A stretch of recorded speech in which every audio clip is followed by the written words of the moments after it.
Hello বন্ধুরা, আপনারা নিশ্চয়ই এমআরআই স্ক্যান সম্পর্কে কিছুটা হলেও জানেন। হ্যাঁ, এমআরআই এর মাধ্যমে পুরো বডি মেশিনের মধ্যে প্রবেশ করিয়ে চেক আপ করানো হয়, কিন্তু তারপরেও অনেকের মনে কিছু প্রশ্ন থেকেই যায়। এমআরআই স্ক্যানে রোগীর সাথে কি করা হয়, এটা কিভাবে করা হয়, আর এটা করতে হলে আগে থেকে কি কি বিষয় জেনে রাখা উচিত, আর এমআরআই স্ক্যান করার খরচই বা কেমন হয়, এমআরআই স্ক্যানের ফলে কি রোগীর প্রাণ যেতে পারে? অনেকের মনেই এসব প্রশ্নের উদয় হয়। তবে চিন্তার কিছুই নেই, বিবর্তনের আজকের এপিসোডে এই সকল প্রশ্নের উত্তর খুঁজে পাবেন। ভিডিওটি সম্পূর্ণ দেখার অনুরোধ রইল। তো স্বাগতম আপনাকে বিবর্তনের আরো একটি নতুন এপিসোডে। এমআরআই কি? এমআরআই এর ফুল ফর্ম হলো ম্যাগনেটিক রেজোনেন্স ইমেজিং। এর বাংলা হলো চৌম্বকীয় অনুরণন চিত্র।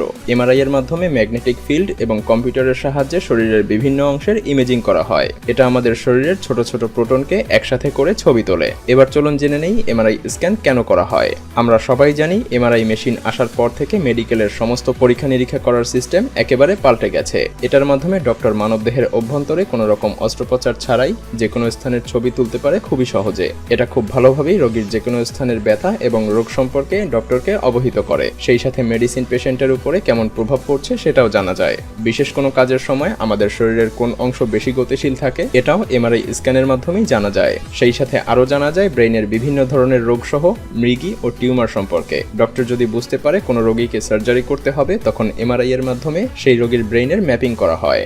এবার চলুন জেনে নেই এমআরআই স্ক্যান কিভাবে করা হয়। যখন কোনো রোগীর এমআরআই করার প্রয়োজন হয়, তখন রোগীর শরীর থেকে অপ্রয়োজনীয় কাপড় খুলে হসপিটালে থাকা এক বিশেষ প্রকারের কাপড় শরীরের উপরে দিয়ে দেওয়া হয়। সেই সাথে রোগীর গায়ে যদি কোনো রকম মেটালের তৈরি গহনা অথবা ঘড়ি বা চেইন থাকে, তাহলে সেগুলোকেও খুলে ফেলা হয়। আসলে মেটালের তৈরি সমস্ত কিছু খুলে রাখার কারণ হলো এমআরআই মেশিনের মধ্যে ম্যাগনেটিক ফিল্ড যে কোনো মেটালের তৈরি জিনিসকে আকর্ষণ করে। তাই ঘড়ি বা বিভিন্ন ধরনের গহনা খুলে ফেলা হয়। তারপর রোগীকে এমআরআই টেবিলের উপরে শুইয়ে দেওয়া হয়। এরপর রোগীকে টেবিলের উপরে সেট করে মেশিনের অভ্যন্তরে প্রবেশ করানো হয়। আর ঠিক এই অবস্থাতেই এমআরআই এর মাধ্যমে ম্যাগনেটিক ফিল্ড এবং কম্পিউটার দিয়ে রোগীর যে কোনো স্থানের ছবি স্ক্যান করা যায়। আর এই স্ক্যান করা ছবি দেখেই ডক্টর খুবই সহজেই বুঝতে পারে যে রোগী কোন রোগে আক্রান্ত। সহজ বাংলায় বলতে গেলে এমআরআই আমাদের শরীরের রোগাক্রান্ত অংশের ছবি স্ক্যান করে নেয়, যার ফলে আমাদের শরীরের ক্ষুদ্র থেকে ক্ষুদ্রতর অংশের ডিটেল ডক্টর বুঝতে পারে। ডক্টর এসব রিপোর্ট দেখে খুবই ভালোভাবেই বুঝতে পারে রোগী কোন রোগে ভুগছে এবং তাকে কি ট্রিটমেন্ট করতে হবে, কি কি সাবধানতা অবলম্বন করতে হবে। প্রেগনেন্ট মহিলাদের ডক্টরকে প্রথমেই বলে নিতে হবে যে সে প্রেগনেন্ট, কারণ এমআরআই এর মাধ্যমে থাকা রেডিও অ্যাক্টিভ ম্যাগনেটিক ফিল্ড গর্ভে থাকা বাচ্চার ক্ষতি করতে পারে। তাছাড়া সমস্ত শরীরে এমআরআই করার প্রয়োজন হয় না। ঠিক যে জায়গায় রোগী ব্যথা অনুভব করছে বা যেখানে কোনো রকম সমস্যা হয়েছে, শুধুমাত্র সেখানকার এমআরআই করলেই যথেষ্ট। জানলে অবাক হবেন যে কেউই নিজে থেকেই একা একা নিজের কোনো অঙ্গের এমআরআই করতে পারে।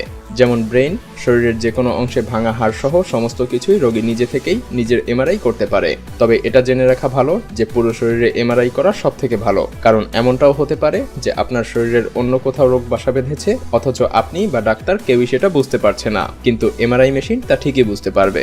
এমআরআই স্ক্যান করার পূর্বে আরও কি কি করার প্রয়োজন হয়? আসলে এমআরআই করার আগে রোগীর উচিত তার শরীরে থাকা সমস্ত কিছু ডক্টরকে অবহিত করা। যেমন তার শরীরে কোনো ট্যাটু আছে কিনা, অথবা তার কোনো নকল দাঁত বা মেটালের কিছু আছে কিনা, এগুলো আপনাকে প্রথমেই ডক্টরকে বলে নিতে হবে। সেই সাথে আরো জানাতে হবে যে কোনো দুর্ঘটনায় আপনার শরীরে মেটালের কোনো কিছু ঢুকে গেছে কিনা, অথবা আপনার কোনো অ্যালার্জির সমস্যা আছে কিনা। হ্যাঁ, প্রথমেই ডাক্তারকে এই সব কিছুই বলে নিতে হবে, অর্থাৎ আপনার শরীরে থাকা সবকিছুই ডক্টরকে জানাতে হবে।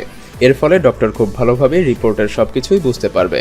কোনো সময় এমআরআই করার পূর্বে রোগীকে টেস্ট করার পূর্বে 4 ঘন্টার মধ্যে কোনো কিছু খেতে নিষেধ করা হয়। আবার কোনো সময় রোগীকে অধিক মাত্রায় পানি পান করতে বলা হয়, যদিও এতে তেমন কোনো প্রভাব পড়ে না। তবে ম্যাগনেটিক ফিল্ডের কারণে এটার জন্য মাঝে মাঝে কিছু সমস্যা হলেও দেখা দিতে পারে। এই প্রসেস সম্পূর্ণ হতে 30 থেকে 90 মিনিট পর্যন্ত সময় লাগে। বিভিন্ন দৈর্ঘ্যের রেডিও অ্যাক্টিভ ম্যাগনেটিক ফিল্ডের কারণে রোগীর কানে হেডফোন লাগিয়ে দেওয়া হয়, যাতে করে রোগী এসব যান্ত্রিক শব্দ শুনতে না পায়। এবার জেনে নেওয়া যাক এমআরআই স্ক্যানের ফলে কত খরচ হয়। আসলে সম্পূর্ণ বডি এমআরআই করতে 15 থেকে 20 হাজার টাকার মতো খরচ হয়। তবে এটা অবশ্যই জেনে রাখতে হবে যে এমআরআই এর খরচ নির্ভর করে রোগীর কোন অঙ্গের স্ক্যান করতে হবে সেটার উপরে। শরীরের আলাদা আলাদা অঙ্গের এমআরআই এর জন্য আলাদা আলাদাভাবে খরচ করতে হয়।